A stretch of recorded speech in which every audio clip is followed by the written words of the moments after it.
I was surprised that I actually went to see this film, because I've been pretty checked out from Marvel for a while now. I've not been watching the shows. I don't think I've watched any since Moon Knight. Moon Knight was the last one I watched all the way through anyway. I haven't seen Miss Marvel.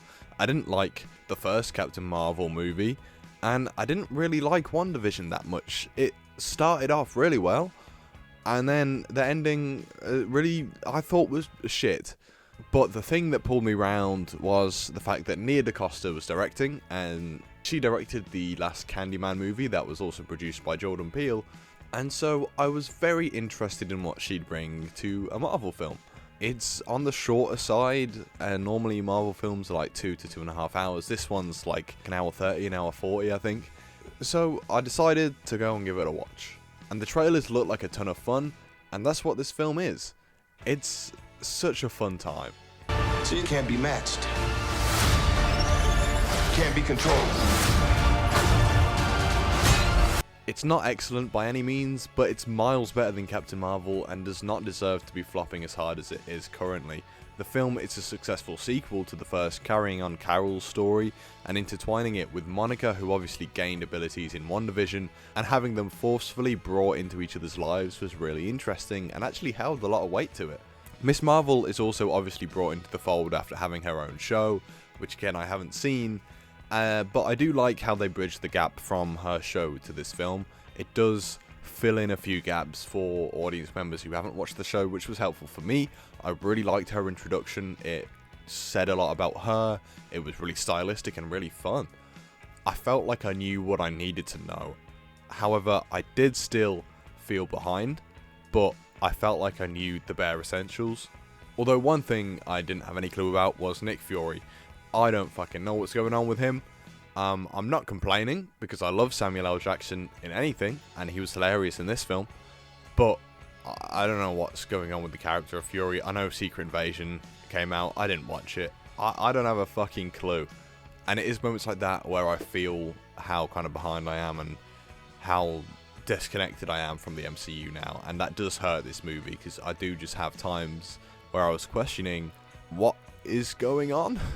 But I liked Fury's role in the film. It did work. And with Monica, I haven't seen WandaVision in ages, so to be honest, I couldn't really remember how she got her powers or what they even were, and they brush over it pretty quickly, but it does a good enough job of filling it in.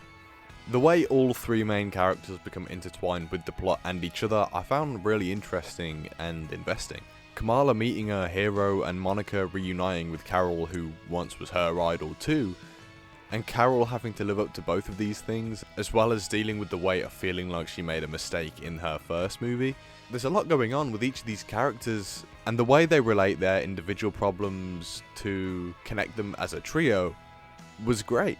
A highlight of the movie was Carol having to drag Kamala off this planet because they didn't have the time to save everyone. So Carol is just having to save as many as possible rather than everyone. And it's pretty heartbreaking. These Skrulls are simply out here trying to survive, and their planet is literally being destroyed while they're on it. And Kamala is desperate to save everyone, and Carol has to kind of say, no, we can't. I'm sorry.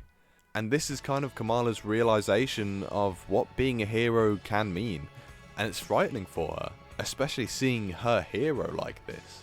While I'm speaking about Kamala, I should say she's the best part of the movie, by far. She's hilarious and heartfelt. Iman Vellani is excellent. Oh my god! Monica and Carol having to accept each other and acknowledge the past in order to pave a new way forward was also really well done. I really liked all the character stuff in this film, and I think they told it and spread it across the three individuals really well. The reason for them all swapping places when they used their powers was pretty rushed over, I'm not gonna lie, but it did the job, and it's such a fun device and leads to some really exciting action sequences as well as some really funny moments. It's a concept that is utilised really well, allowing 4 unique action set pieces and coordination that just felt really fresh. The villain of the movie is pretty shit, probably one of the MCU's worst. The motivation is kind of there, but it's just super typical D-tier comic book superhero villain, and it was more goofy than anything else at times, and I'm all for goof in a movie. I love me some goofing, but it was not good here.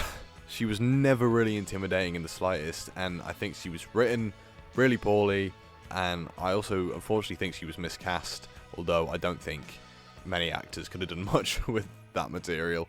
Her whole thing is that she's creating like jump points, which we've seen used as a method of like space travel through the universe in the MCU, except she's forcing in jump points to steal elements and transport them from other planets to her own, because like her world is rotting essentially. Like, it's lost sunlight, it's lost breathable air, and it's lost water, so she is out taking them from other planets, like the one the Skrulls were on earlier in the film.